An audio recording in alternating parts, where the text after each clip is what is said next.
को प्रणाम। सभी को प्रणाम। एक बार सभी स्टूडेंट लाइव आ जाइए। सभी को गुड मॉर्निंग, शुभ प्रभात। निशा जी, रजनी जी, पिंकी जी, सभी को गुड मॉर्निंग, सभी को शुभ प्रभात। जो हमने कल से जो है इकाई 5 को शुरू किया है। कल हमने क्या पढ़ा? कल क्या पढ़ा? कमेंट कीजिए।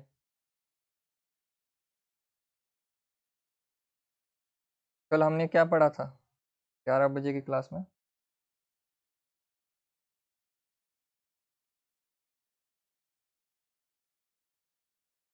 कल की क्लास में क्या पढ़ा एक बार कमेंट कीजिएगा सर। ठीक है। आज हम पढ़ने वाले अमीर खुसरो की पहेलियाँ और मुकरी, पहेलियाँ और उनकी मुकरियाँ। ठीक है।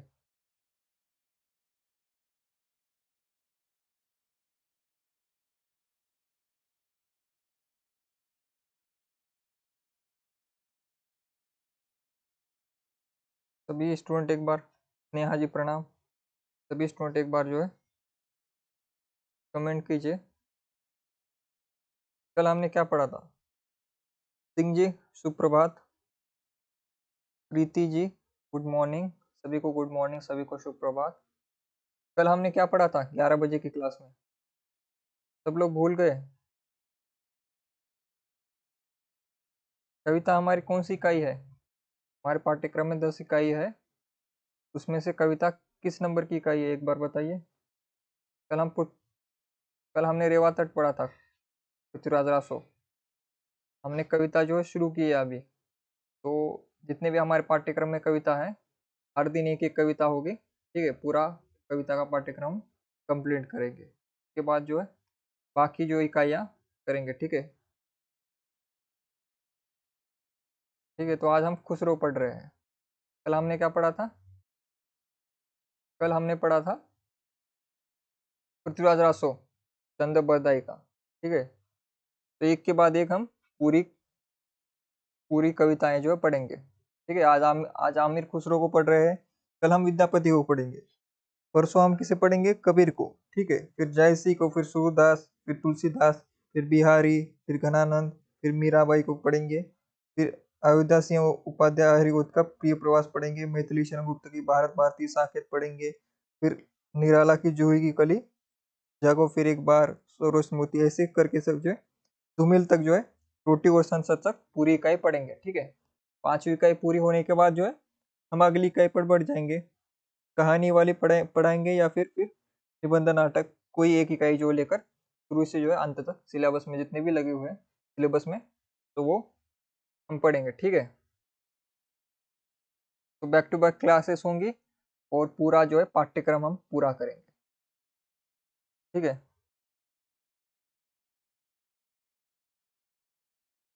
ठीक है। कल रेवा तट पढ़ा था हमने। रेवा रेवा रेवा नदी का दूसरा नाम क्या है? कौन सी नदी को रेवा नदी कहा जाता है? कमेंट कीजिए। रेवा नदी कौन सी नदी को कहा जाता है? ठीक है। सभी का उत्तर सही है। 5वीं इकाई हम पढ़ रहे हैं, इकाई 5। इकाई 5 में पहला है रेवा तट। कवि है उसके चंद्र बरदाई। महाकाव्य है पृथ्वीराज रासो में से। सर्ग कौन सा था? 27वां सर्ग था। ठीक है। रेवा तट का दूसरा नाम क्या है?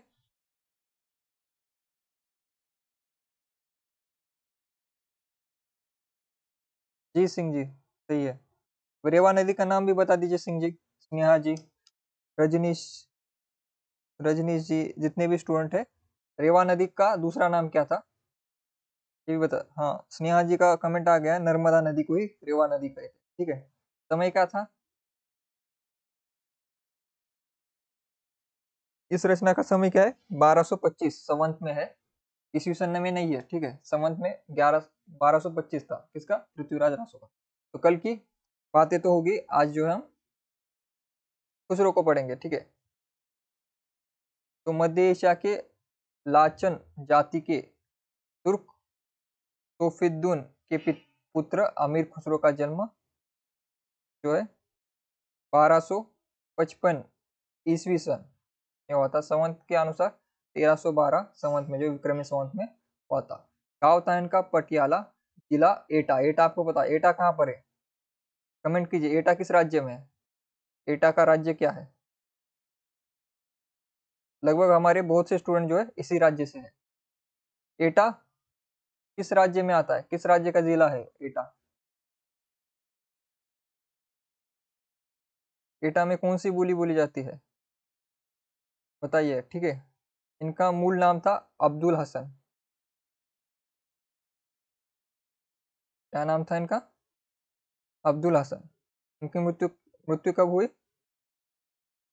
1324 ईस्वी में, संवत के अनुसार 1381 विक्रमी संवत। ठीक है। एटा जिला किस राज्य में आता है?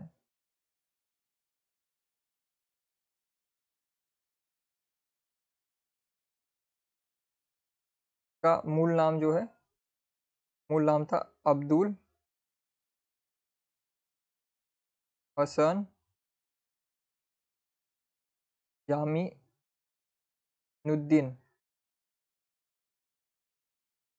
यामीनुद्दीन। ठीक है। एक बार इस पेन का मैं साइज थोड़ा छोटा कर लूं।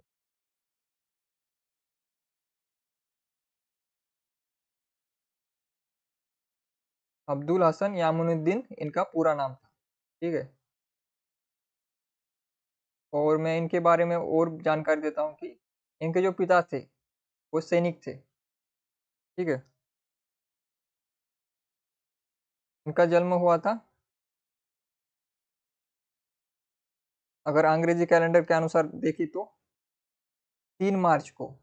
ठीक है, मार्च का महीना चल रहा है, अभी इनका हैप्पी बर्थडे थोड़े दिन पहले हुआ है। 3 मार्च 1255 इनका बर्थ डेथ है, जन्मदिन है। ठीक है। और एटा जो है, एटा किसमें, यूपी में है। ठीक है, उत्तर प्रदेश, उत्तर प्रदेश का एक जिला है एटा। ठीक है। इनका जन्म कहाँ पर हुआ था? यूपी में। ठीक है, कब हुआ था? 3 मार्च 1255 में इनका जन्म हुआ था। एटा जिले के अंदर जो पटियाला गांव है, ठीक है, वहां पर। पटियाला सुनकर पंजाब मत लगा देना। ठीक है, पटियाला ये यूपी में है। अमीर खुसरो के पिता सैफुद्दीन मोहम्मद लाचिन कुशल सैनिक थे तथा सुल्तान शमसुद्दीन अलमत के काल में भारत आए थे। अलमच जो थे उनके काल में आए थे। क्या थे इनके पिता? इनके पिता एक सैनिक थे। इनके पिता सैनिक थे। ठीक है, सैनिक। इनके पिता एक सैनिक थे। ठीक है, इसका संबंध जो है राजघराने से पहले से ही था। ठीक है। और खास बात यह है कि इन जो खुसरो है, खुसरो की एक खास बात आपको बता देता हूँ। खुसरो की जो माता थी, माँ थी, माँ क्या थी? माँ थी हिंदू, हिंदू राजपूत। हिंदू राजपूत जो है इनकी माता थी। तो ठीक है, ये आधे हिंदू है, आधे मुसलमान। ठीक है, जैसे कि आपके बॉलीवुड में सलमान खान है, तो उसी प्रकार से जो आमिर खुसरो, इसीलिए ये क्या है, आधे हिंदू है आधे मुसलमान, यानी कि ये पूरे भारतीय है। ठीक है, पूरे भारतीय है ये।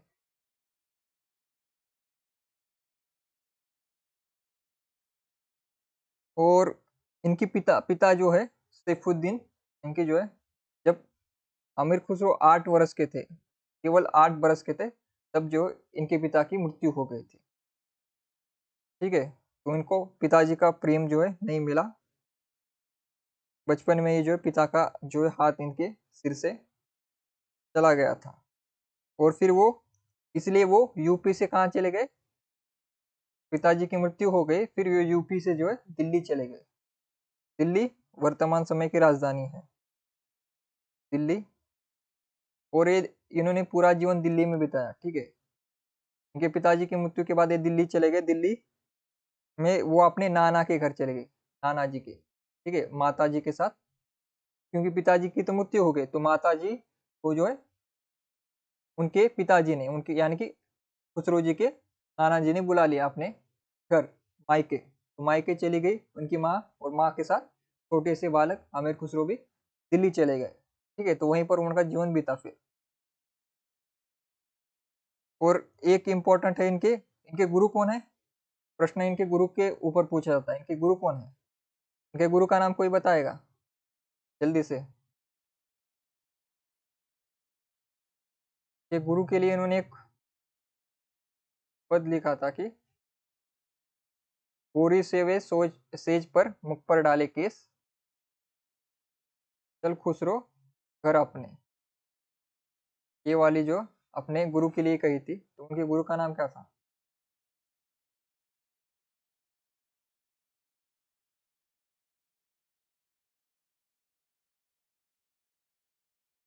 जी, गुरु निजामुद्दीन औलिया थे इनके गुरु। ठीक है, गुरु का नाम था, संत थे ये, संत। गुरु कौन थे? गुरु गुरु थे, संत थे वो, संत हजरत निजामुद्दीन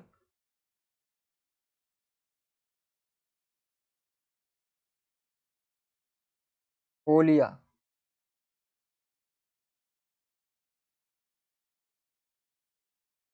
ये जो है इनके गुरु थे। ठीक है, और इनके गुरु, एक पॉइंट इंपॉर्टेंट, तुर्क आला, तुर्क आला कहकर जो उनके गुरु उनको संबोधित करते थे। किस नाम से? तुर्क आला। ये नाम किसका है? खुसरो का। ठीक है, बुलाते कौन थे? उनके गुरु। ओलिया जी खुसरो को क्या कहते थे? तुर्क आला कहते थे। ठीक है, तो ये परिचय इतना काफी है आपके लिए। इससे ज्यादा परिचय मैं दे सकता हूँ, लेकिन उसके लिए अभी फिर 3-4 घंटे की क्लास लेनी पड़ेगी। ठीक है, फिर खुसरो सुखन, यह उपाधि मात्र 12 वर्ष की उम्र में ही बुजुर्ग विद्वान ख्वाजा निजामुद्दीन द्वारा प्रदान की गई। ठीक है, खुसरो सुखन।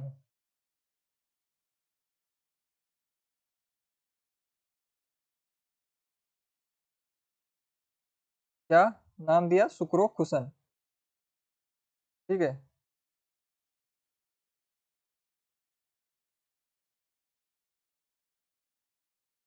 किसने दिया था नाम खुसरो सुकन? ख्वाजा निजामुद्दीन, इजामुद्दीन जो है, इजुद्दीन, ख्वाजा इजुद्दीन, ख्वाजा इजुद्दीन जो है विद्वान थे, उन्होंने खुसरो को खुसरो सुखन नाम की उपाधि दी।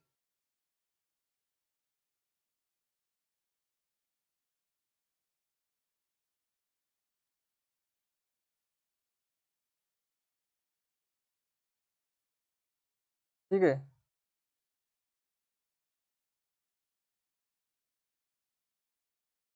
सुखन, सुखन का किसी को अर्थ पता है? सुखन शब्द जो है, ये है फारसी शब्द। शब्द क्या है ये? फारसी है। ठीक है, फारसी शब्द है ये सुखन जो शब्द है। इसका अर्थ सुख नहीं होता। सुखन का अर्थ, ये फारसी शब्द है, इसका अर्थ होता है बात या फिर वार्ता या फिर कथन का बादशाह। खुसरो सुखन यानी कि वो बोलने की, कहने की बादशाह थे। ठीक है, तो सुखन का अर्थ होता है जो कविता, काव्य और बात में जो है एक्सपर्ट हो। ठीक है, जैसे कबीर को वाणी का डिक्टेटर हजारी प्रसाद द्विवेदी कहते। उसी बात अंग्रेजी को अगर हमें फारसी में कहना हो तो क्या कह सकते? जैसे जैसे खुसरो को कहा गया खुसरो सुखन, यानी कि भाषा के वो डिक्टेटर थे, भाषा की अच्छी पकड़, यहाँ पर ये अर्थ निकलता। ठीक है, सुकून का शाब्दिक अर्थ अगर निकाला जाए तो बात, वार्ता, व्याख्यान, बातचीत, काव्य, इस सब का से जो अर्थ आते हैं, या फिर कविता, शायरी कहने वाला, ये सब कुछ, यानी कि बोलने से रिलेटेड शब्द होता है सुकन। फारसी शब्द है। ठीक है, हिंदी नहीं है। और आपको पता है तुर्क ए आला किसने कहा है? तुर्क ए आला गुरु ने कहा है। और तोता ए हिंद,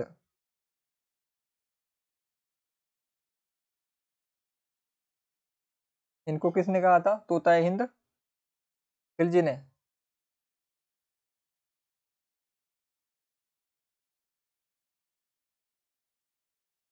ठीक है, तो आगे बढ़ते हैं हम। रोजी जी गुड मॉर्निंग। और अर्चना जी, रिंकी जी, सभी को गुड मॉर्निंग।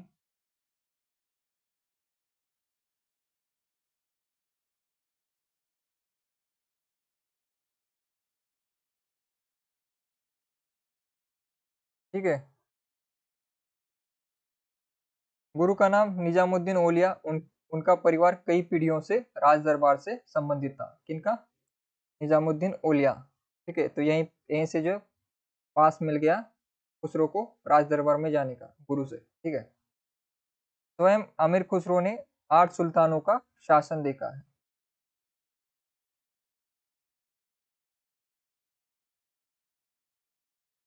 खुसरो पर जो है, खुसरो ने 8 सुल्तानों का राज देखा था, क्योंकि 8 सुल्तानों के आंखों के सामने बने, फिर उनका राज भी हुआ, समाप्ति हुई।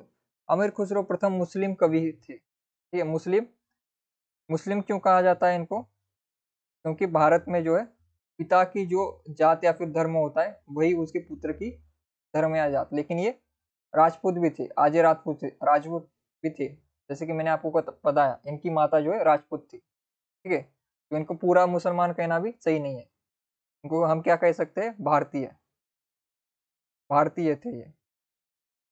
ठीक है, जाति धर्म से ऊपर जो उठकर जो है अंतरजातीय अंतर धर्मीय विवाह करते हैं वो भारतीय होते हैं, उनमें भेदभाव नहीं होता। ठीक है, फिर अमीर खुसरो प्रथम मुस्लिम कवि थे जिन्होंने हिंदी शब्दों का खुलकर प्रयोग किया है। वे पहले व्यक्ति थे जिन्होंने हिंदवी हिंदवी का अर्थ मैंने आपको बताया था। हिंदवी का अर्थ क्या है? हिंदी हिंदी का अर्थ तो आपको पता है, हिंदी जो भाषा है। हिंदवी क्या है? हिंदवी जिस भाषा में उर्दू, फारसी, अरबी और लोकल बोलियां, ब्रज, अवधी, ये सब कुछ, और खड़ी बोली, इन सब का जब मिश्रण होता है तो उसे हिंदवी कहा जाता है।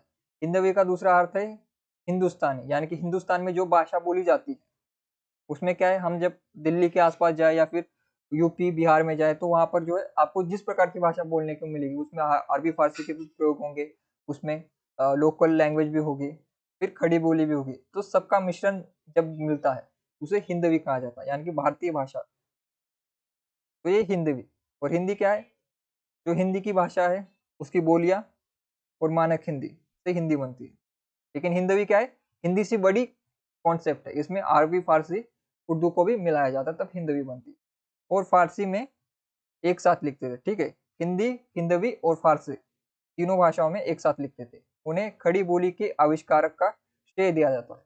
ठीक है, ये भी बात सही है और इसमें कोई विवाद भी नहीं है कि खड़ी बोली जो कि आज की वर्तमान मानक हिंदी है उसकी शुरुआत करने वाले पहले कवि खुसरो थे। ठीक है, इसलिए खुसरो का महत्व हिंदी साहित्य में काफी बड़ा है। और इनकी जो अभी आगे हम मुकरिया और पहलियां पढ़ेंगे, ये पहलियां मुकरिया शुक्ल जी ने पढ़ने के बाद कहा था कि भाषा का कितना सुंदर रूप इसमें हमें मिलता है, खड़ी बोली का।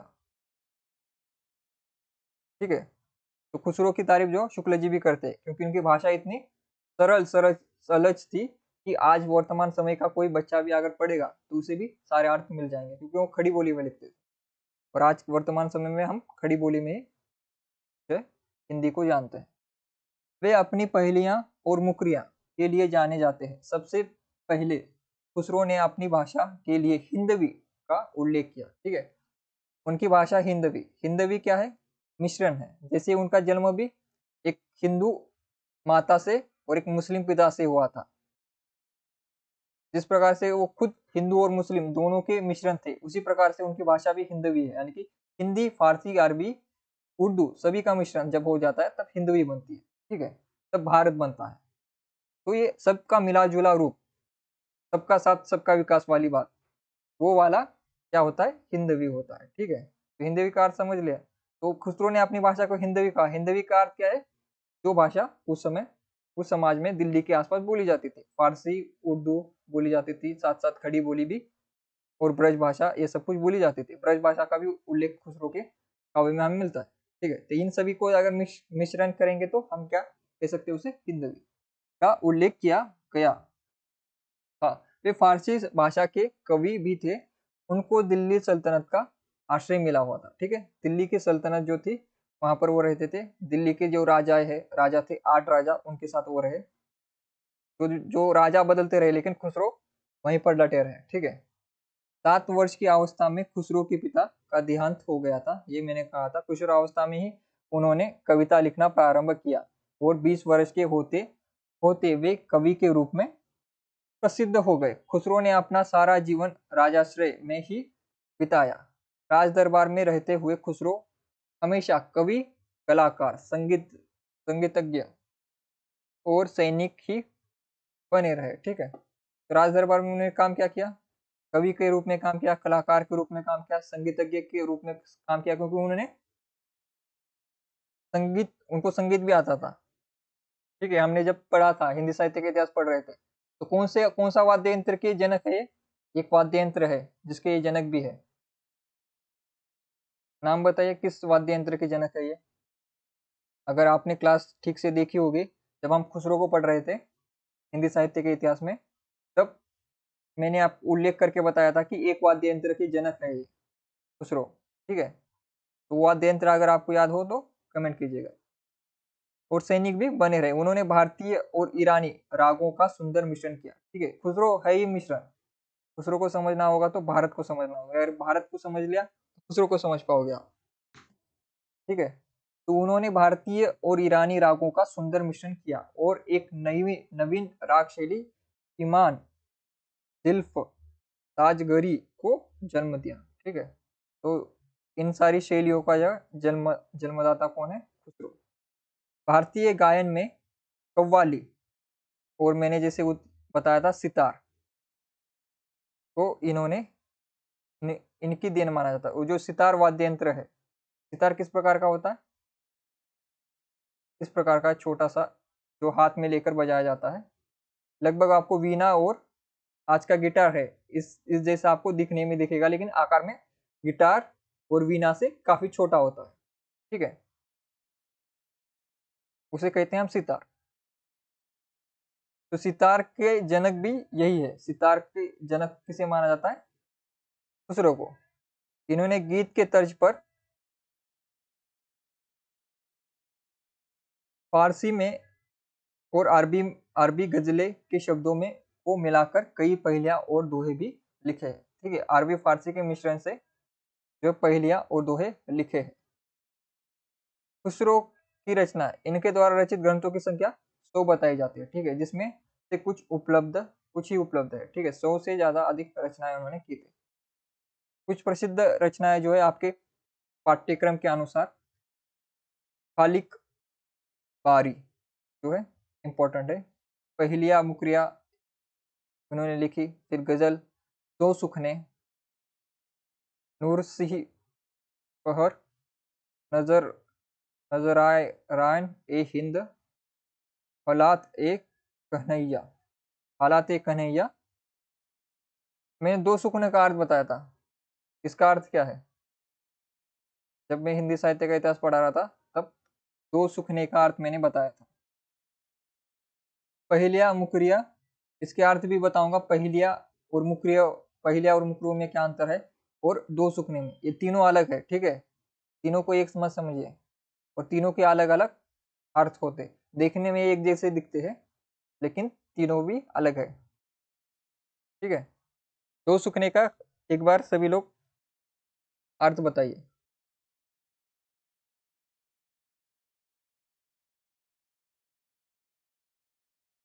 ठीक है, अर्चना त्रिपाठी अर्चना त्रिपाठी जी प्रणाम।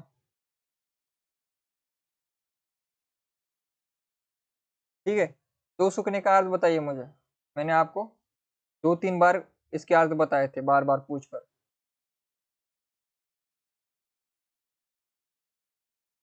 कंचन जी का जो है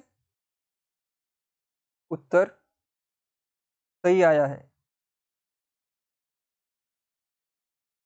कांचन जी ने जो है सही उत्तर दिया है।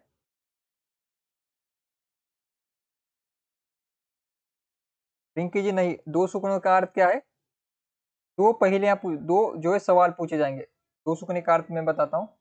दो प्रश्न पूछे जाएंगे, दो प्रश्न खुसरो द्वारा, पहेलियों जैसे दो प्रश्न पूछे जाएंगे और दोनों का उत्तर एक ही शब्द में आएगा और एक ही आएगा। इसका उदाहरण क्या है दो सुकने का? जैसे जूता पहना क्यों नहीं और समोसा खाया खाया क्यों नहीं? दोनों का उत्तर है तलाना था, यानी कि जूते के नीचे वाला तला और समोसा अगर तला ना जाए तो दोनों ही, जैसे इसमें क्या है, पहले का और दूसरा दोनों दो प्रश्न है लेकिन दोनों का उत्तर जब एक ही आता है तो उसे हम दो सुकने कहते हैं। यानी कि दो वाक्य होंगे या फिर दो प्रश्न होंगे, दो वाक्य दो प्रश्न समझिए, दूसरों दो वाक्य या दो प्रश्न पूछेंगे और जिसका अगर उत्तर एक ही आए तो उसे हम दो सुकने कहते हैं। ठीक है,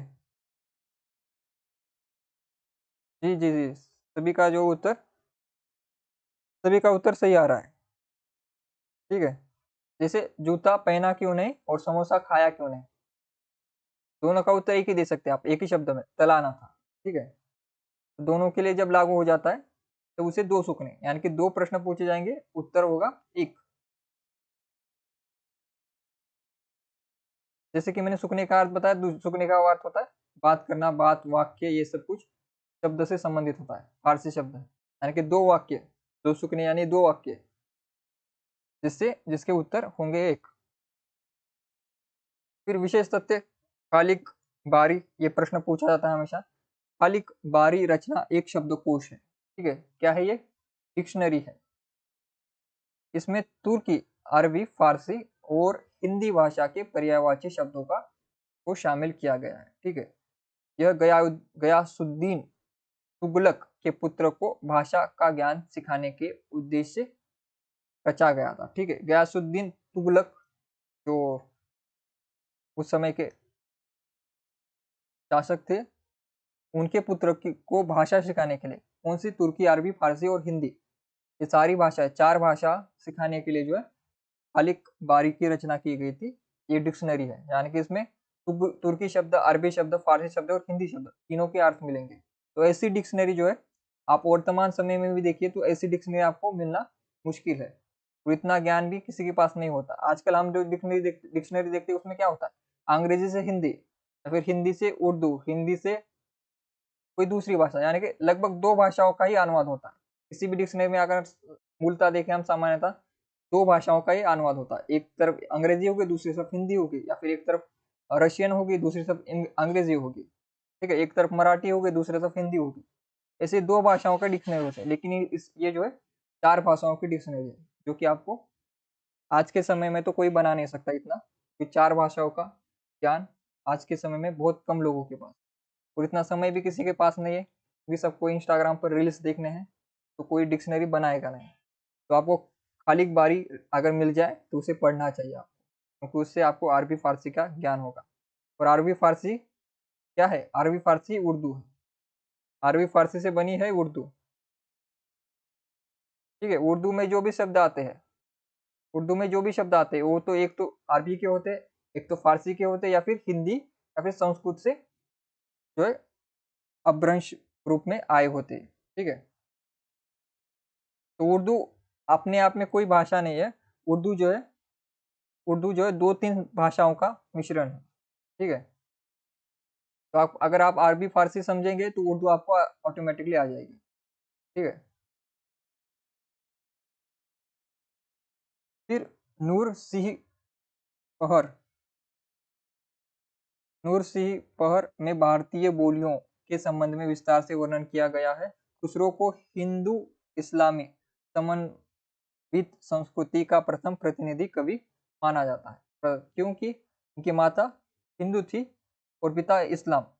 यही एक कारण नहीं है, दूसरा कारण यह है कि उनकी रचनाओं में, उनकी भाषाओं में, उनके व्यक्तित्वों में भी हिंदू मुसलमान संस्कृति दिखाई देती है।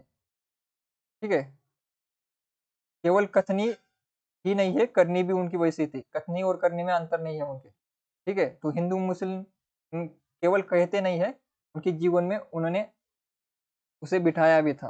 ठीक है, हिंदू संस्कृति और इस्लाम संस्कृति दोनों को मिलजुल कर जो है उनका व्यक्तित्व बना था, और इनको समन्वय का प्रथम प्रतिनिधि कवि माना जाता है, हिंदू इस्लाम। इन्हें हिंदी खड़ी बोली का प्रथम कवि माना जाता है, ये भी आपको पता है। ब्रजभाषा और अवधी दोनों को मिलाकर काव्य रचना करने का आरंभ इन्होंने ही किया था। ठीक है, ब्रज और अवधी को मिक्स किया था, क्योंकि मैंने आपको आग पीछे बताया भी था कि जो हिंदवी शब्द कहते हैं, हिंदवी मेरी भाषा हिंदवी है, उसमें मैंने कहा था ब्रज, खड़ी बोली, अवधी और फिर अरबी, फारसी, तुर्की, ये सभी भाषाओं का इनको ज्ञान था। तो इन सभी भाषाओं को मिश्रित करके जब लिखते थे तो उसे हिंदवी नाम दिया था उन्होंने। ठीक है, हिंदवी यानी कि हिंदुस्तान की भाषा। फिर अमीर खुसरो को की प्रथम हिंदी रचनाओं का संकलन जवाहरे खुसरवी नाम से 1918 में मौलाना रशीद अहमद सालम ने अलीगढ़ से प्रकाशित करवाया था। इसका दूसरा संकलन 1922 में ब्रजरत्न दास ने नागरिक प्रचारणी सभा काशी से माध्यम से खुसरो की हिंदी कविता, इंपॉर्टेंट है क्योंकि इसका प्रकाशन हुआ था नागरिक प्रचारणी सभा से। ठीक है, नागरिक प्रचारणी सभा ने काफी बड़ा काम किया। आज की हिंदी साहित्य अगर हम पढ़ लिख पा रहे हैं तो इसमें सबसे बड़ा योगदान अगर किसी एक सभा का अगर होगा तो वह नागरिक प्रचारणी सभा। ठीक है, इसी से हमारे शुक्ल जी का हिंदी साहित्य का इतिहास वो भी इसी से प्रकाशित हुआ था। हिंदी की सारी पुरानी रचनाएं इन्होंने ही प्रकाशित की थी। तो नागरिक प्रचारणी सभा की कमान किसने संभाली है? शुरुआत किसने की थी नागरिक प्रचारणी सभा की? इसका उत्तर दीजिए मुझे। ठीक है, ये दो रचनाएं आपको याद रखने हैं। संकलन किसने किसने किया है? संकलन किया है फिर आज के जमाने के लोगों को हिंदी खुसरो को समझने के लिए जवाहरे खुसरवी और खुसरो की हिंदी कविता, ये दो संकलन हमें मिलते हैं। ठीक है, खुसरो की हिंदवी कविता किसने? ब्रजरत्न दास ने, जो बड़े व्यक्ति है हिंदी साहित्य में, इन्होंने की है। ठीक है, इसलिए ये इंपॉर्टेंट हो जाता है और भी, क्योंकि यहाँ पर ब्रजरत्न दास और नागरिक प्रचारणी सभा, इन दो बड़े जो है सभा और व्यक्ति का नाम जुड़ा हुआ है, इसलिए ये रचना इंपॉर्टेंट बन जाती है। ठीक है, कब प्रकाशित हुई थी? 1922 में। डॉक्टर राम कुमार वर्मा ने खुसरो को अवधी का प्रथम कवि कहा। ये इंपॉर्टेंट है, राम कुमार वर्मा हमारे लिए इंपॉर्टेंट आलोचक है। ठीक है, इसको हाईलाइट करके याद कर लो। अवधी का प्रथम कवि कहा है? ये खड़ी बोली के भी प्रथम कवि है। ठीक है, खड़ी बोली का प्रथम कवि या फिर हिंदवी का प्रथम कवि जो है वो तो है ही खुसरो, खड़ी बोली के प्रथम कवि है, इसमें कोई विवाद नहीं है। लेकिन राम कुमार वर्मा जो है इनको अवधी का प्रथम कवि भी कहते हैं। ठीक है, खुसरो अपनी पहेलियों के कारण सर्वाधिक प्रसिद्ध थे। ठीक है, और आज भी इनकी पहेलियां जो है व्हाट्सएप यूनिवर्सिटी पर घूमती रहती है। लोगों को पता भी नहीं है खुसरो की पहेलियां है, लेकिन पहेलियां जब भी उल्लेख पहेलियों का आता है, जब भी मनोरंजन का उल्लेख आता है पहेलियों के द्वारा, तो खुसरो की ही पहेलियां सबको याद होती है। ठीक है, खुसरो का यह कथन प्रसिद्ध है, मैं हिंदुस्तान की तूती हूँ। ठीक है, अगर तुम भारत के बारे में भारत में भारत के अगर तुम भारत के बारे में वास्तव में कुछ पूछना चाहते हो तो मुझसे पूछो। ठीक है, मुझसे हिंदवी में पूछो, ऐसा कुछ उनका कथन था। तो वो खुद को हिंदुस्तान की तूती, ये शब्द जो है हिंदुस्तान की तूती, ये इनके लिए है। किसने कहा था? खुसरो ने खुद को कहा था। खुसरो खुद को क्या कहते हैं? मैं हिंदुस्तान की क्या है? तूती हूँ, और मेरी भाषा क्या है? भाषा है हिंदवी। हिंदवी, हिंदवी क्या है? हिंदवी यानी कि हिंदुस्तानी भाषा, हिंदुस्तान में बोली जाने वाली भाषा। उत्तर भारत में जितनी भाषा उस समय बोली जाती थी, जितनी भाषा, जितनी बोलियां, उन सबको मिलाकर हिंदवी बनती है। पहेली की परिभाषा किसी वस्तु या विशेष विषय का ऐसा गूढ़ वर्णन जिसके आधार पर उत्तर देने या उस वस्तु का नाम बताने में बहुत सोच विचार करना पड़े, उसे पहेलिया या बुझावल भी कहा जाता है। पहेली क्या होती है? ऐसे प्रश्न जिनका उत्तर देने के लिए आपको थोड़ा सा सोच विचार करना पड़ता है, जो है बात को टेढ़ी घुमाकर जो है परोसा जाता है, वो होती पहेली। फिर बूझ पहेली, अंतरलापिक, एक अंतरलापिक होती है, एक बाहर लापिक होती है, दो प्रकार की होती है। ठीक है, अंतरलापिक पूछ पहले अंतरलापिक, इसमें है बाला था जब सबको भाया, बड़ा हुआ कुछ काम न आया, खुसरो कह दिया उसका नाव, अर्थ करो नहीं छोड़ो गाँव। ठीक है, इसका अर्थ है करे दीपक, दिया। बाला था जब सबको भाया, यानी कि छोटा सा दीपक, छोटा सा दीपक जो घर में लगाया जाता है तो क्या होती है, रात में रोशनी होती है। ठीक है, लेकिन बड़ा हुआ तो क्या होता है, अगर उसी रोशनी को बड़ा कर दो तो आग बन जाती है, और आग से क्या है, पूरा गांव जल जाता है। तो बड़ा हुआ कुछ काम ना आया। ठीक है, आग हमारे लिए रोशनी देती है, लेकिन आग बढ़ जाए तो हम जलकर मर भी सकते हैं। ठीक है, खुसरो कह दिया उसका नाम। देखिए यहाँ पर खुसरो कह दिया, दिया यहाँ पर उत्तर उन्होंने खुद ने दिया है। खुसरो कह दिया उसका नाम, नाव यानी कि नाम, मराठी में भी नाव शब्द का प्रयोग किया जाता है। ठीक है, अर्थ करो नहीं छोड़ो गाँव। ठीक है, अर्थ बताओ वरना गाँव छोड़ के भाग जाओ। ठीक है, तो ये क्या मजाक में कहते थे वो, किसी को गाँव से नहीं निकालते थे, मजाक में कहते थे। ठीक है, क्योंकि उन्होंने अपना जीवन जो है मनोरंजन के लिए समर्पित किया था। उस समय मनोरंजन, ठीक है, आम जनता के मनोरंजन। देखिए आदिकाल में आपको सारे कवि दिखेंगे राज दरबार, राजा के मनोरंजन के लिए, लेकिन किसी ने जनता के लिए मनोरंजन के लिए काम किया हो तो वो खुसरो थे। ठीक है, भले वो राज दरबार में रहे, लेकिन उनकी पहेलियां जो है राज दरबार के बाहर उस समय वर्तमान में गांव गांव में अनपढ़ गंवार लोग, गांव के गरीब लोग, उनके बीच में उनके बच्चों में भी प्रसिद्ध थी, मनोरंजन का साधन थे। उस समय ना टीवी था, ना इंटरनेट था, ना इंस्टाग्राम था, ठीक है, ना नेटफ्लिक्स था, कुछ भी नहीं था। तब उस समय बच्चों के मनोरंजन के लिए अगर किसी ने काम किया हो तो दूसरों ने किया था। ठीक है, बच्चों के साथ बड़ों के लिए भी मनोरंजन था। ठीक है, तो जहाँ पर उत्तर यहाँ पर खुद ने दिया है, दिया बहुत सी पहेलियों में जो है खुद उत्तर देते वो, इधर को आवे उधर को जावे, हर हर फिर काट व खावे, घर रहे जिस दम वह नारी, खुसरो कहे वारे को आरी। ठीक है, उत्तर यहाँ पर ही है, अंतरलापिक में उत्तर वहीं पर होता है। ठीक है, आरी उत्तर है। ठीक है, ऐसी पहेलियां जिनमें उत्तर पहेलियों में ही उत्तर हो, ठीक है, वो अंतरलापिक होती है। ठीक है, यहाँ पर मैंने लिखा भी है उल्लेख। ठीक है, अंतरलापिक यानी कि पहेली के अंदर ही, अंदर अंदर ही उत्तर। ठीक है, इसका अर्थ होता है पहेली के अंदर ही उत्तर। ठीक है, आ रही इसके बाद यहाँ पर भी एक नार दांत, एक नार वो दांत दांतीली, पतली दुबली तेल छबीली, जब वह तिरिय हुई लागे भूख, सूखे रहे चबावे रुख, जो बताए वही बलिहारी, खुसरो कहे वारी को आरी। ठीक है, यहाँ पर भी उत्तर है आरी।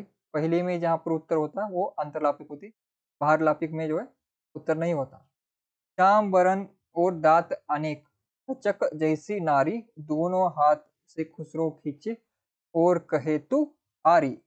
ठीक है, आरी पर इतने सारे हैं उनके। फिर एक नार जब बात कर आवे, मालिक अपने ऊपर बुलावे, है वह नारी सबकी गो की, खुसरो नाम लिए तो चौकी। चौकी उत्तर भी चौकी है। ठीक है, टूटी टाट की धूप में पड़ी, जो सूखी हुई बड़ी, उत्तर है बड़ी। फारसी बोली आए ना, तुर्की ढूंढी पाई ना, हिंदी बोली आरसी आए, खुसरो कहे कोई न बताए। आरसी भाषा, यहाँ पर आरसी का अर्थ है दर्पण। ठीक है, कौन चलत वह दे बढ़ावे, जल पवित पीवत वह जीव गवावे, है वह प्यारी सुंदर नार, नार नहीं पर है वह नार। नार का दूसरा अर्थ होता है आग, ये नार नहीं हो, यानी नार नहीं है, नार ही दूसरा अर्थ है आग। पवन चले यानी कि पवन चले, आपको पता है पवन, पवन में होता है ऑक्सीजन, और ऑक्सीजन से जो है आग बढ़ती है।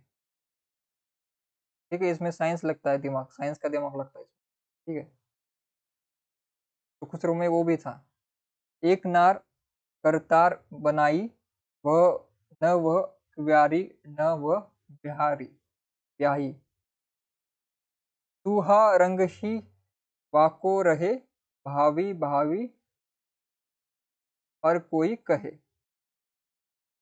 फिर बहू फूटी, एक पेड़ रति में हुए बिन पानी ही भरा रहे, पानी दिए है, पानी दिए से वह जल जाए, आंख लगे अंधा हो जाए।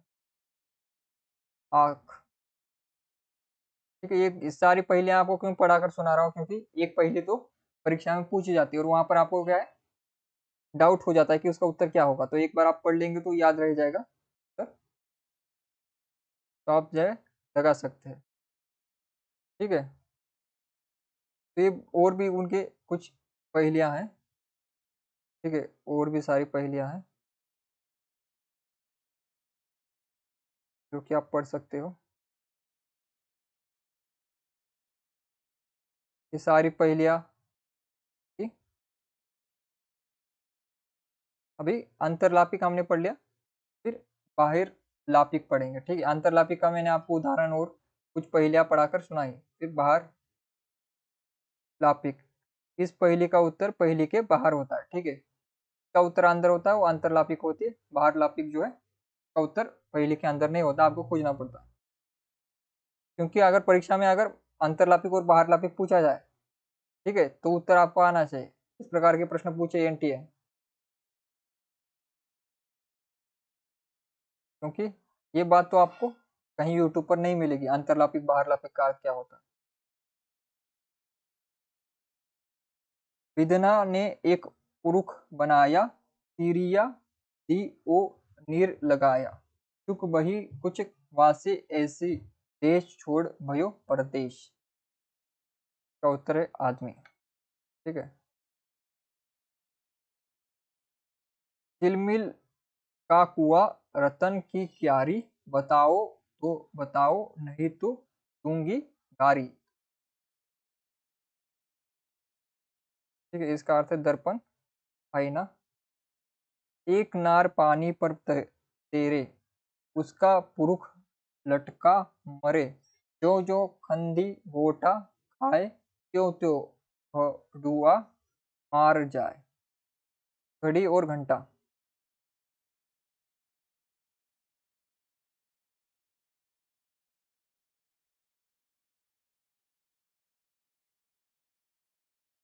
ठीक है, कक्षा में स्टूडेंट जो है ध्यान दीजिए, क्योंकि परीक्षा में प्रश्न आएगा इसी से। ठीक है, इसी से प्रश्न आएगा, तो थोड़ा ध्यान दीजिए, हंसी मजाक जो है कम कीजिए। ठीक है, क्योंकि परीक्षा नजदीक है, अभी कुछ दिन में आ भी जाएगा।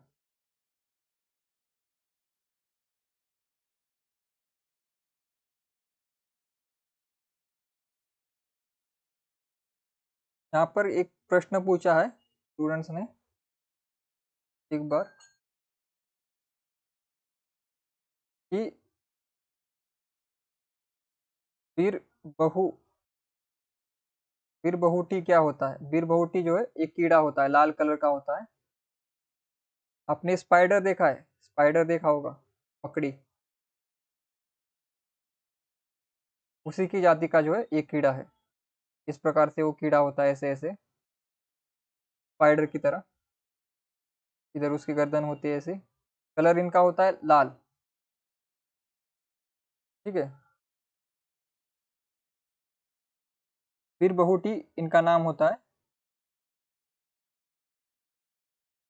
ये एक प्रकार के कीड़े होते हैं। ठीक है,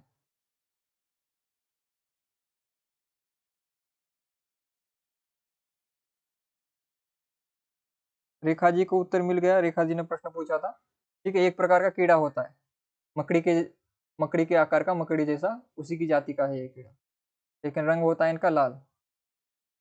ठीक है,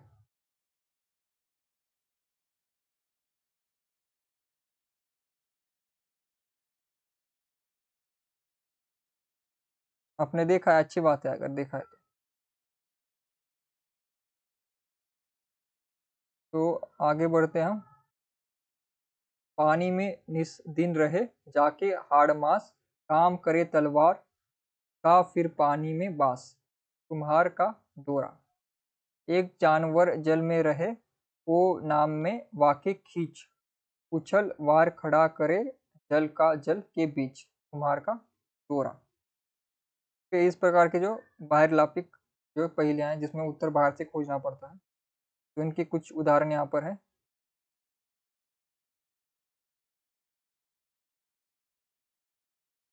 ठीक है, बहुत से उदाहरण आपको दिए गए हैं कि आप पढ़ सकते हो। ठीक है, इसके बाद हम आगे बढ़ते हैं। ये सारे उदाहरण किसके? पहेलियों के। बुझ बुझ अनबुझ पहेलियां जो है ये बहुत से उदाहरण जो है इसमें ऐड किए गए हैं, जिसे आप पढ़ सकते हो।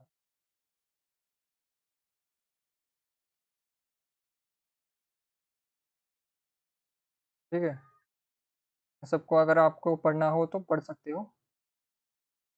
आपके घर में छोटे छोटे बच्चे हैं उनको भी बताकर जो है मनोरंजन कर सकते हो। अभी आते हैं के बाद मुकरियों पर। यहाँ पर मुकरिया हम पढ़ेंगे, मुकरिया यहाँ पर है। ठीक है, पहेलियां हमने पढ़ी। पहेलियों के दो प्रकार है। पहला प्रकार जिसमें उत्तर आता है अंतरलापिक, दूसरा प्रकार है बाहर लापिक जिसमें उत्तर खोजना पड़ता है। ठीक है, तो हमारे सिलेबस में खुसरो की पहेलियां और मुकरिया दो ही है। ठीक है, और पहेलियों के दो प्रकार होते हैं। ठीक है, और मुकरिया, बाकी उनके गीत भी नहीं है, दो सुकने भी हमारे सिलेबस में नहीं है। ठीक है, सिलेबस में लिखा हुआ नहीं है, पूछा जाएगा तो और बात है। लेकिन अगर आप एनटीए का सिलेबस देखें तो वहां पर सिर्फ मुकरिया और पहेलियों का ही उल्लेख है, इसलिए हम यही पढ़ा रहे हैं आपको। ठीक है, अभी मुकरिया यानी कि मुकर जाना, इसका सीधा अर्थ होता है मुकर जाना। इसमें क्या होता है कि पूरी जो पंक्तियां उसमें एक ऐसे उत्तर की तरफ आपको ले जाया जाता है और अंत में उस उत्तर से जो है अलग उत्तर दिया जाता है। ठीक है, अंत में ऐसा कहा जाएगा, ऐसे आपको हिंट्स दिए जाएंगे जिससे आपको लगेगा कि इसका उत्तर यही होगा, लेकिन अंत में जो है बोलने वाला मुकर जाता है और उत्तर दूसरा देता है। उसी को मुकरिया कहते हैं, यानी कि अपनी बात से मुकर जाना। मुकरी भी एक प्रकार की पहेली ही होती है। ठीक है, ये पहेलियों का एक प्रकार है, लेकिन इसमें अंतर क्या है कि इसमें अंत में मुकर जाता है। मुकर जाता है कौन? अपना कवि जो है मुकर जाता है अंत में। मुकरी भी एक प्रकार की पहेली है, अपने होती है, परंतु मुकरी को बूझने के लिए उसमें उसका उत्तर प्रश्न उत्तर के रूप में दिया रहता है। ठीक है, इसमें मुकरी में एक अंतर क्या है कि इसका उत्तर खुद कवि देता है, इसके उत्तर साथ में ही होते, उसके साथ ही मुकरी समाप्त होती है उत्तर के साथ। ठीक है, जैसे लिपट लिपट के वाके संग सोई, छाती से छाती लगा के रोई, दांत से दांत बजे तो ताड़ा। तो यहाँ तक आपको इन दो तीन लाइनों से आपको क्या लगता है कि ये किसी सखी के बारे में, एक सखी अपने पति के बारे में, अपने जो है प्रेमी के बारे में बता रही है, ऐसा आपको लगेगा? तो फिर इसका उत्तर तो जो है, जो सुनने वाला कहता है ए सखी साजन, साजन की बात करियो, तो ये कहता है ना ना सकी जाड़ा। ठीक है, जाड़े के बारे में कह रहे, लेकिन उदाहरण ऐसे देंगे कि आपको लगेगा कि सजन की बात हो रही है, साजन की बात हो रही है, प्रेमी की बात हो रही है, लेकिन अंत में क्या है, साजन से मुकर कर जाड़े की तरफ जाता है। ठीक है,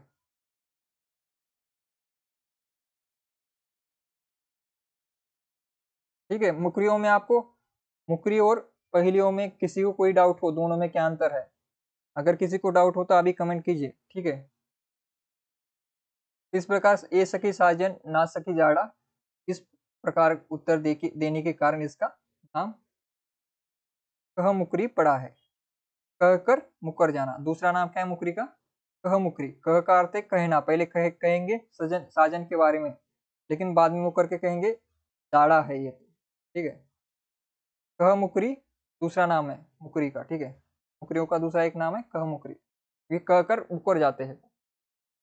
अंगों अंगों मेरे लपटा आवे, वाका खेल मोरे मन भावे, कर गही कुछ गही कहे मोरी माला, ए सखी साजन ना सखी बाला। ठीक है, फिर आगे है, अपने आए देत जमाना, है सोते को कहा जगाना, रंग और रस का फाग मचाया, आप भीजे ओ मोही भिजाया, वाको को न चाहे नेह, ए सखी साजन ना सखी मेह। ठीक है, मेह मेह की बात हो रही है यहाँ पर। फिर नीला कंठ और हीरे हरा, शीस मुकुट नीचे वह खड़ा, देखत घटा अपला पे जोर, ए सखी साजन ए सखी मोर। ठीक है, मोर की बात कर रहे हैं। मोर का नीला कंठ होता है, ठीक है, उसके सिर पर मुकुट होता है, आपको पता है। देखत में है बड़ उजियारी, है सागर से अति प्यारी, सिंगारी रैना संग ले आती, ए सखी साजन ना सखी मोती। ठीक है, इस प्रकार की जो मुकरिया, बहुत सी मुकरिया यहाँ पर मैंने लिख कर रखी है आपके लिए, ठीक है, जिसे आप पढ़ सकते हो। अभी किसी का कोई डाउट हो तो मुझे बताइए, कि बहुत सी मुकरिया यहाँ पर है जो आप पढ़ सकते हो यहाँ तक। ठीक है, अभी एक दो मुकरिया पढ़कर मैं आपको एक दो प्रश्न पूछूंगा। जीवन सब जग जासो कहे, वा बिनु नेक न धीरज रहे, करे चिनक में हिय की पीर, ये सके साजन ना सकी नीर। ठीक है, नीर की बात हो रही है। नीत मेरे घर आवत है, रात गए फिर जावत है। ठीक है, रात को आता है, नहीं घर, नित मेरे घर आता है, फिर रात को चला जाता है। ठीक है, सुबह जब पति काम पर चला जाता है तो चुपके से आ जाता है, फिर पति जब घर में आ जाता है तो वो चला जाता है। मानस पसत काऊ के फंदा, ए सकी साजन न सकी चंदा। चंदा की बात हो रही है।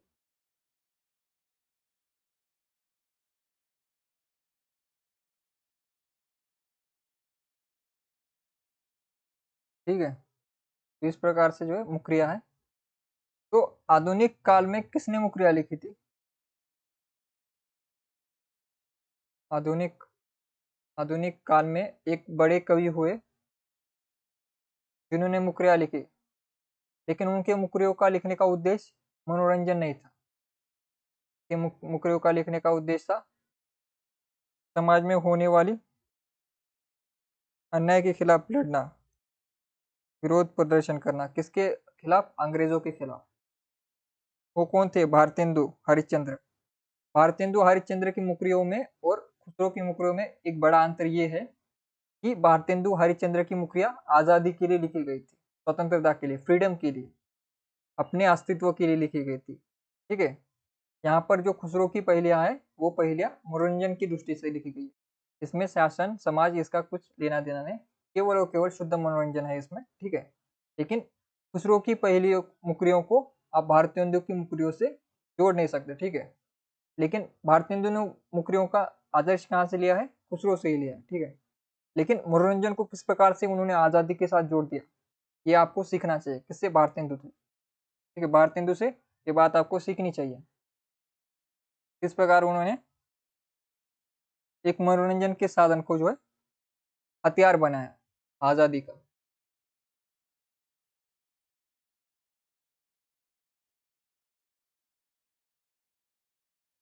किसी का कोई डाउट है? किसी का मुकरिया और इसमें किसी में डाउट है? मुकरिया और पहेलिया, पहेलियों के दो प्रकार है। किसी को डाउट है?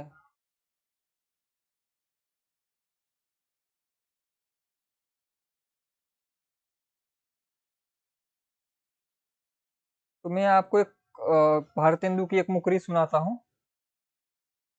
ठीक है, सब गुरुजन को बुरो बतावे, अपनी खिचड़ी अलग पकावे। कौन अपनी खिचड़ी अलग पकाता है? अंग्रेज। भीतर तत्व न फूटी तेजी, क्यों सके साजन नहीं अंग्रेजी। ठीक है, तो सब गुरुजन को बुरे बतावे, यानी कि जब अंग्रेज आए तो उन्होंने अंग्रेजी का प्रचार किया, और हमारा जो भारतीय साहित्य था, भारतीय दर्शन था, भारतीय ज्ञान था, भारतीय ज्ञान और भारतीय दर्शन दुनिया में सबसे पुराना है। ठीक है, जब हमने लिखना शुरू किया था भारत में, तब पूरी दुनिया में कोई लिखता नहीं था। ठीक है, उनके पास भाषा तक नहीं थी, जब हमने यहाँ पर इतने बड़े बड़े महाकाव्य लिखे थे। ठीक है, पूरे यूरोप में वहां पर कुछ था ही नहीं, पूरा अंधकार था तब। उस समय भारत यहाँ पर महाकाव्य लिखता था, साहित्य लिखता था।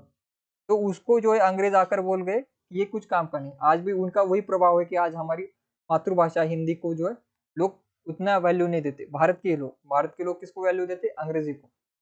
तो यहाँ पर कि यहाँ के ज्ञान को, यहाँ के गुरुओं को, हमारे ऋषियों को उन्होंने आकर पहले नखारा, तो उस पर कहते सब गुरुजन को बुरा बतावे, अपनी खिचड़ी अलग पकावे। अपनी खिचड़ी क्या पकाते थे?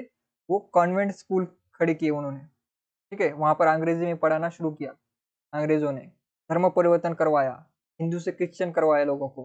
जो यहाँ पर दबे कुचले लोग थे उनको जो है हिंदू से क्रिश्चियन करवाया, और उनको कॉन्वेंट में भेजकर उनको अंग्रेजी शिक्षा दी।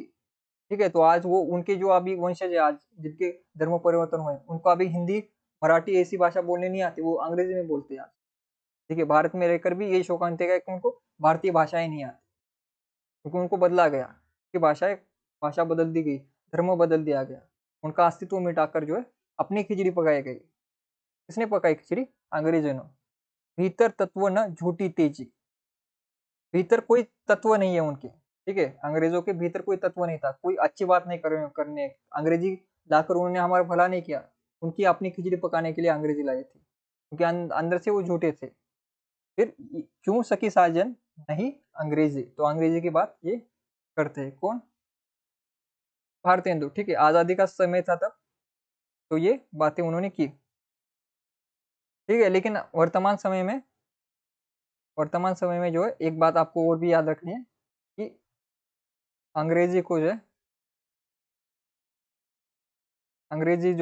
अंग्रेजी का आपको विरोध नहीं करना है। ठीक है, इसको सीखना है, आपको समझना है, क्योंकि आज अभी जो अंग्रेजों ने हम हमारे साथ किया है उसको हम बदल नहीं सकते। तो इसीलिए आपको इसमें ही अच्छा होगा कि आपको अंग्रेजी को एक भाषा की तरह मानना है, अपनी मातृभाषा की तरह ही उसको प्रेम करना है, और अंग्रेजी को जितना हो सके जो है सीखना है, बोलना है। ठीक है, अंग्रेजी का विरोध करने का कोई फायदा नहीं। ठीक है, तो अभी अंग्रेजी क्या है? हमारी भारत की भाषा है। अब वर्तमान समय में क्योंकि भारत में कश्मीर से लेकर कन्याकुमारी तक जो है एक भाषा जो है समझी जाती है, वो है अंग्रेजी। तो भारत को जोड़ने वाली अगर कोई भाषा है तो ये अंग्रेजी। ठीक है, तो अंग्रेजी का हमें सत्कार करना है, सम्मान करना है। जिस प्रकार से हम निज भाषा का सम्मान करते हैं, उसी प्रकार से अंग्रेजी का भी सम्मान करना है। ठीक है, वरना भारतेंदु की पंक्तियां सुनकर जो है अंग्रेजी विरोधी कार्रवाई मत कर देना। ठीक है, उस समय की परिस्थिति अलग थी, आज के समय की परिस्थिति अलग है। ठीक है, तो किसी को कोई डाउट है?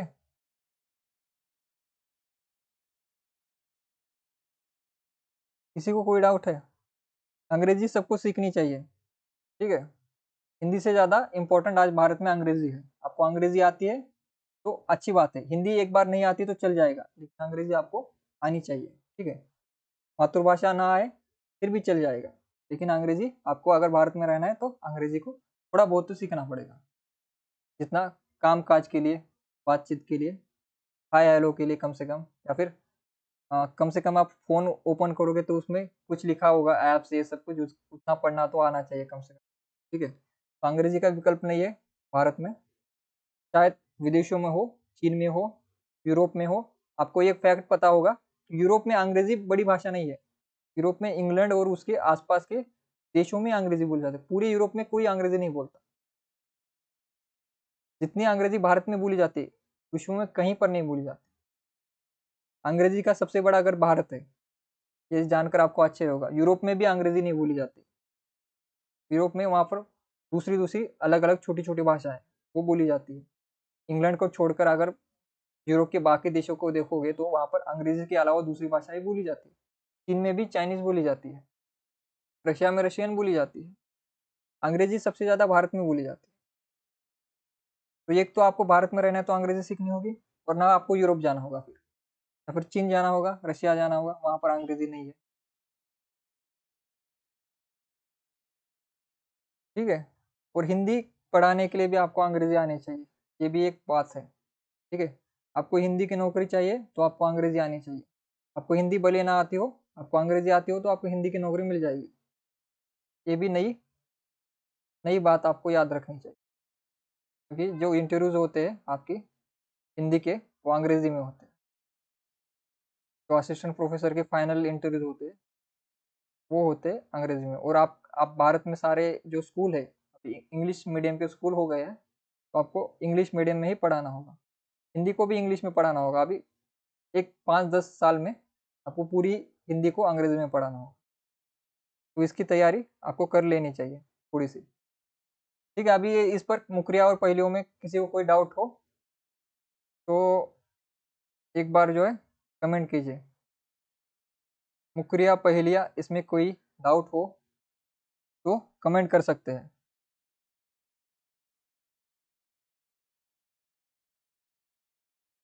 मुकरिया पहेलिया में किसी को कोई डाउट है?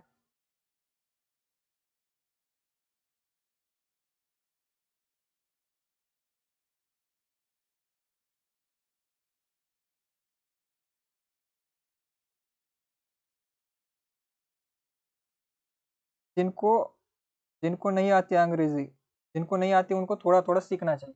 ठीक है। क्योंकि अंग्रेजी का विकल्प नहीं है। अभी जो कड़वी बात है, जो सच है, यथार्थ है, उसको स्वीकार करना ही होगा। ठीक है। और ये मेंटेलिटी आप छोड़ दीजिए कि हिंदी भाषा जो है, हिंदी भाषा हमारी मातृभाषा है इसलिए हिंदी ही सबसे बड़ी है, श्रेष्ठ है, और अंग्रेजी का अपमान करना करना बंद कीजिए अगर कोई करता है तो। अगर आप हिंदी साहित्य के विद्यार्थी हैं तो आपको किसी भाषा का अपमान नहीं करना। आपको हिंदी, मराठी, उर्दू, तमिल, तेलुगु सभी भाषा का सम्मान करना है हमेशा। और जो हिंदी दिवस पर जो लोग अंग्रेजी का मजाक उड़ाते हैं, जो ये से कुछ एप्पल से शुरू होकर जेड पर जो है जबरा बन जाता है अंग्रेजी, इस प्रकार के जो है कथन कहना जो है आप छोड़ना छोड़ना जो है शुरू कीजिए आज से ही। ठीक है। जो अपनी माता का सम्मान करता है वो दूसरी की माता का भी सम्मान करेगा। जो दूसरी की माता का सम्मान नहीं करता वो अपनी माता का कैसे सम्मान करेगा? ठीक है। तो हिंदी हमारी माता है, तो हमें दूसरे की भी माता का सम्मान करना पड़ेगा, तभी लोग मानेंगे कि आपकी माता का भी सम्मान आप करते हो, और दूसरे भी लोग आपकी आपकी भाषा का, आपकी संस्कृति का सम्मान करेंगे। ठीक है। तो हिंदी हो, मराठी हो, तमिल हो, तेलुगु हो, इन सभी से जो है किसी को द्वेष नहीं रखना। ठीक है। आप साहित्य के विद्यार्थी हो, साहित्य के विद्यार्थियों को दूसरी दूसरी भाषाओं के शब्द थोड़े थोड़े सीखते रहने चाहिए। उर्दू को सीखना चाहिए। और उर्दू पर भी जो है एक टैबू बना हुआ है कि उर्दू एक किसी एक धर्म की भाषा है। तो इस ये भी जो है आपको मन से निकाल देना है। जो साहित्य के विद्यार्थी हैं उनको मन से निकाल देना है। उर्दू किसी एक धर्म की, किसी एक जाति की भाषा नहीं है। उर्दू भारत की भाषा है। ठीक है। उर्दू का जन्म भारत में हुआ था, हमारी भाषा है वो। उसमें किसी जाति धर्म को मत डालिए। अगर कोई उर्दू बोलता है तो इसका अर्थ नहीं है कि वो किसी एक फला जाति या फला धर्म का होगा। ठीक है। या फिर कोई हिंदी बोलता है तो वो फला जाति या फिर फला धर्म का होगा। इस प्रकार की जो मेंटालिटी को आपको छोड़ना चाहिए। ठीक है। अगर कोई अंग्रेजी में बात करता है तो उसे ये मत कहिए कि तुम हिंदी में बात करो। ठीक है। या फिर कोई हिंदी में बात करता है तो उसे ये मत कहो कि तो अंग्रेजी में बात करो। ये वाले जो द्वेष है, भाषाओं को एक दूसरे से लड़ाना, ये हमें छोड़ देने चाहिए। क्योंकि आपको पता है ऑक्सफोर्ड डिक्शनरी हर साल जो है पूरी दुनिया में से अलग अलग भाषा से जो है शब्द निकालती है। और पिछले 2021-20 में जो है हिंदी के जो है हिंदी और भारत के जो है 10 शब्द जो है अंग्रेजी ने लिए। 10 शब्द हमारी भाषा के। ठीक है। तो हर साल वो हमारी भाषा से जो हर कुछ साल में जो बहुत सारे शब्द अंग्रेजी लेती है। तो अंग्रेजी में भी आपको हिंदी, संस्कृत के शब्द मिलेंगे। जैसे आपने अभी हाल फिलहाल में अवतार मूवी देखी होगी। अवतार जो है हिंदी का शब्द है। जंगल शब्द हमारे भारत का है, अंग्रेजी में प्रयोग किया जाता है। ठीक है। ये सारे शब्द जो है वहां पर चले गए हैं अंग्रेजी में। तो वो हमसे शब्द लेते हैं तो हम भी उनसे शब्द लेते हैं। तो जो है दोनों में भाईचारा होना चाहिए। ठीक है। अंग्रेजी में आपको भारतीय, संस्कृत और हिंदी और यहाँ की बोलचाल की बहुत से शब्द आपको अंग्रेजी भाषा में मिलेंगे। पर आप ऑक्सफोर्ड डिक्शनरी खोल कर देखोगे तो वहाँ पर आपको भारतीय भाषाओं के शब्द मिलेंगे। अगर आप गूगल भी करोगे कौन सी भारतीय भाषाओं के शब्द अंग्रेजी में चले गए तो आपको बहुत से मिल जाएंगे, 100 से अधिक शब्द जो है मिल जाएंगे। ठीक है, तो किसी भाषा का द्वेष नहीं रखना, हर भाषा का सम्मान करना है।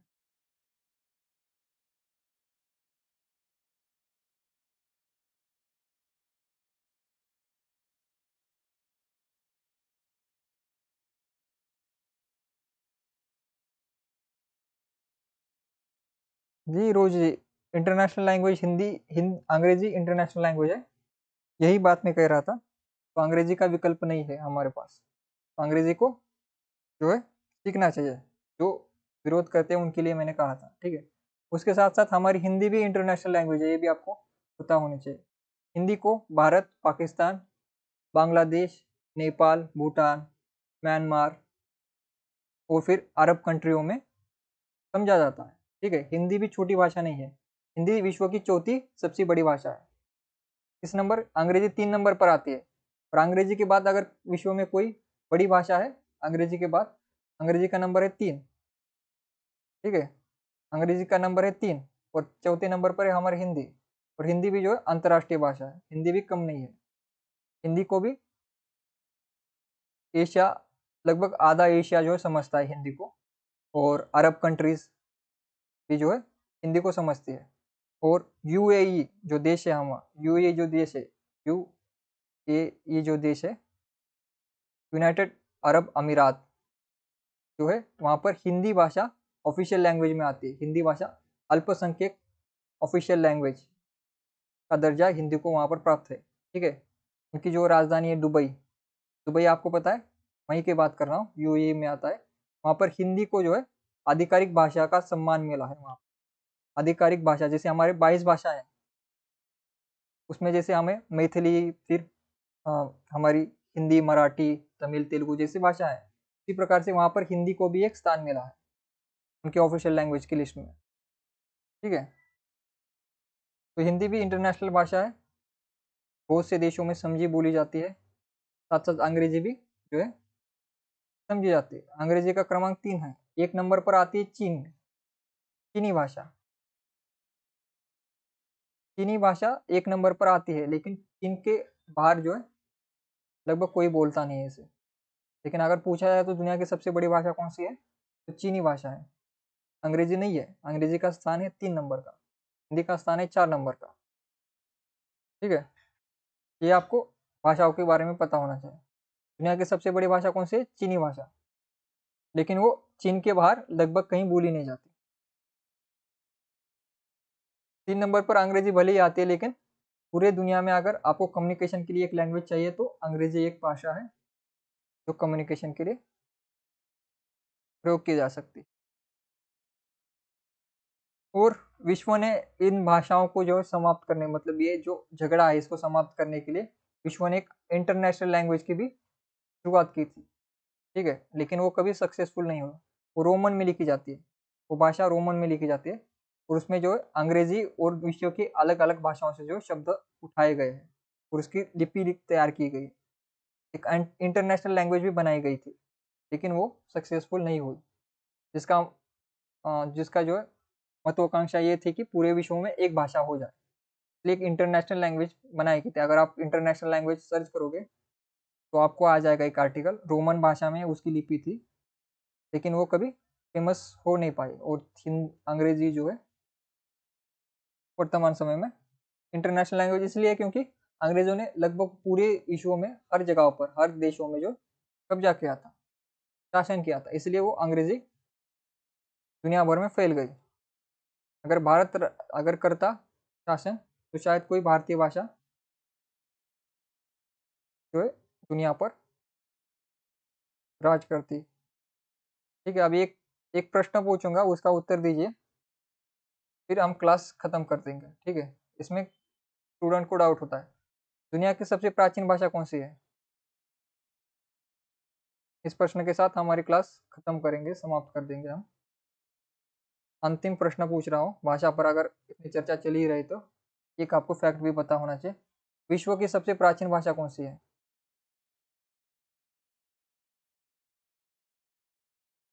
विश्व की सबसे प्राचीन भाषा।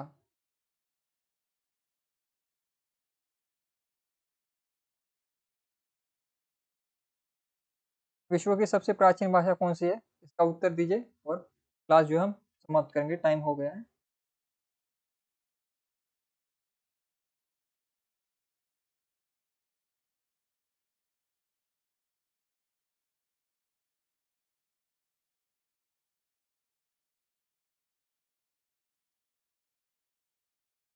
विश्व की सबसे प्राचीन भाषा का पूछ रहा हूं मैं। सबसे प्राचीन भाषा, विश्व की सबसे प्राचीन भाषा, मुझे लगा ही था इसका उत्तर आप जो है सब लोग गलत दोगे। ठीक है, गूगल भी करोगे तो आपको बहुत से आर्टिकल गलत मिलेंगे। आधुनिक स्टडीज जो है नया अध्ययन हुआ है, उसमें जो है भाषा बदल गई है अभी। विश्व की सबसे प्राचीन भाषा कौन सी है?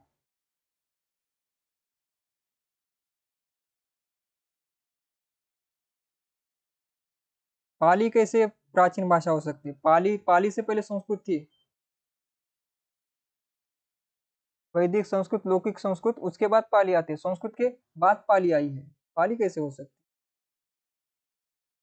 ठीक है,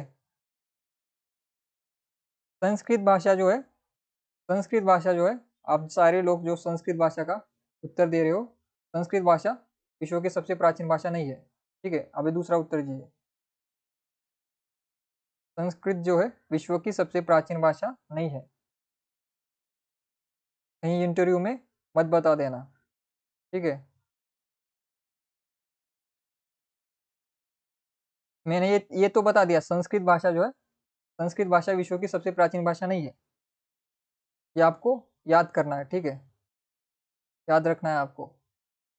संस्कृत जो है विश्व की सबसे प्राचीन भाषा नहीं है। आप गूगल करोगे तो भी आएगा, संस्कृत विश्व की सबसे प्राचीन भाषा है, आपको बहुत सी वीडियोज भी आएंगे, विश्व की सबसे प्राचीन भाषा संस्कृत है, ये सारे सब कुछ आएंगे, लेकिन ये भाषा सबसे प्राचीन नहीं है। ठीक है, मैं आपको एक गेस देता हूँ, जो विश्व की सबसे प्राचीन भाषा है वो भारत की ही भाषा है, भारत के बाहर की नहीं है, भारत की ही भाषा है। भारत की 22 मान्यता प्राप्त भाषाओं में आती है वो। ठीक है, तो आ गया है, उत्तर आ गया है। ठीक है, उत्तर आ चुका है।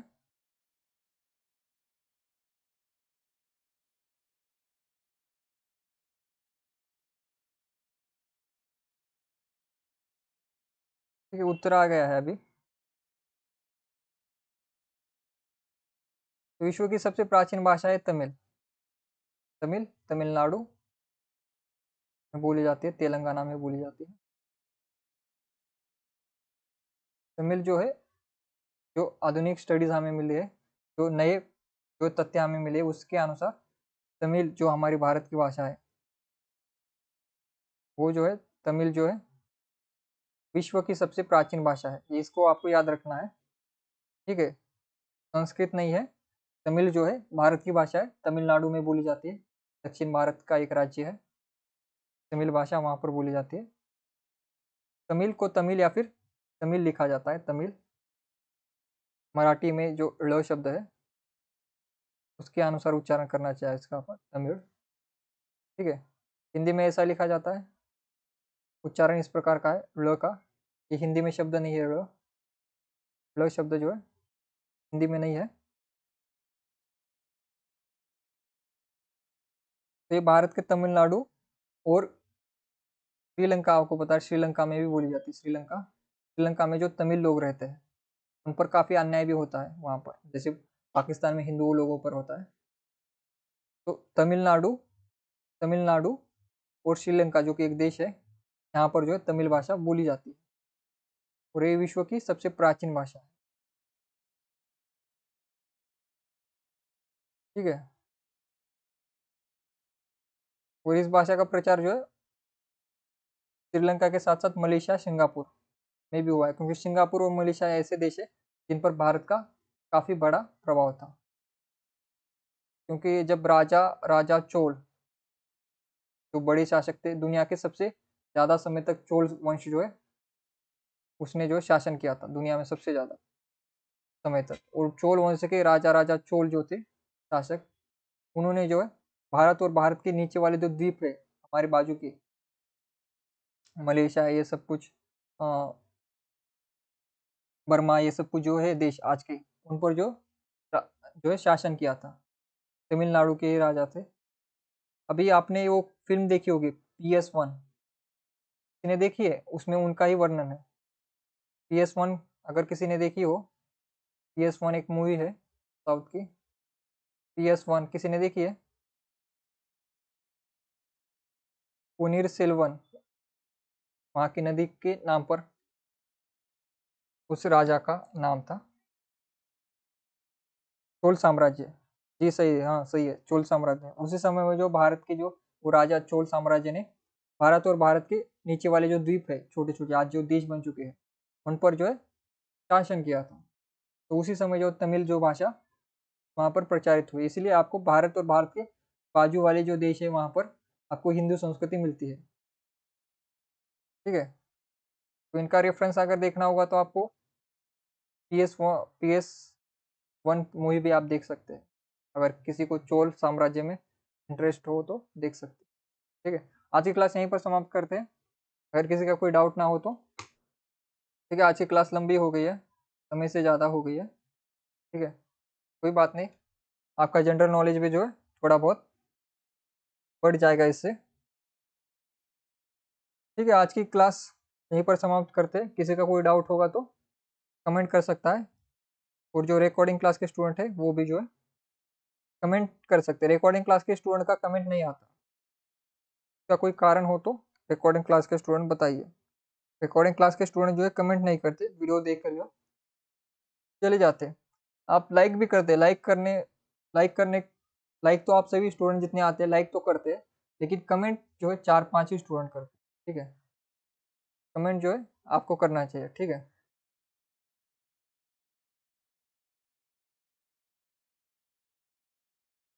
ठीक है, यहीं पर जो है मैं कक्षा समाप्त कर देता हूँ। जितने भी स्टूडेंट आज जुड़े वो एक बार क्लास को कमेंट और लाइक कर दे। ठीक है, सभी का धन्यवाद, जितने आज स्टूडेंट जुड़े सभी का धन्यवाद।